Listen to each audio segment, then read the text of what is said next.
જિંદગીમાં પહેલી વાર સેલ્ફી પિક્ચરમાં વિડીયો ઉતારવા જો ફોન પડતા રહેજો ને આવી ગયું મેલું બારવીલ ધોવા. જય દ્વારકાધીશ ને જય શ્રી રામ. 240 દી સાગાની સાથે. કોને ખબર હવારમાં બધુડી મારી હમું કેમ કતરાય.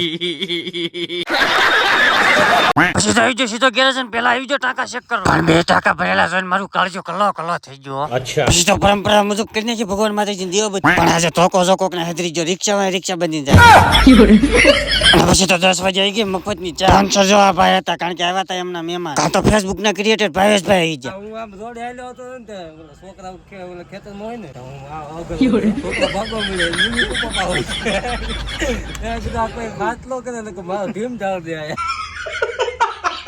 તમને અંદર ખબર તો છે ક્રિએટર ભેગા થાય એમાં કાંક નવીન હોય એમાં અમારા ભાવેશભાઈ સેલ્ફી સ્ટિક લાવ્યા. હું સેલ્ફી સ્ટિક ચડાવી રહી જો. એમાં અમારા ભાઈબંધે વેન કર્યું મારે પિચકારી લેવી છે. એમાં મારા છોકરો ડાયો કાંઈ વેન ન કરે. કાંઈ નહીં. પછી તો આવી ગયું મેલું હળદા જેવું બાર વ્હીલ ધોવા. પણ મનમાં એવો વિચાર આવતો તો શરૂઆત ક્યાંથી કરી. પણ મેં શરૂઆત તો કરવી જોઈએ. અમે ત્યાં કોઈ કઈ ધોય તો નહીં. વાત સહી. 4 કલાકની મહેનત બાદ ડમ્પર તો હજુ આ છે એનો ફાઇનલ લુક. મગર લાડલે લાલ ટ્રેક્ટર ધોવાઈ ગયું. પણ કોને ખબર આ 3-4 જણા ક્યાંથી આવી જાય. અમારા લગ્ન પેલા પીઠી છોડી દીધી. એમાં 2-3 તો બુસ્કટ પહેર્યા વગર ને આવ્યા. પણ એને તો મને પીળો તમરક કરી દીધો.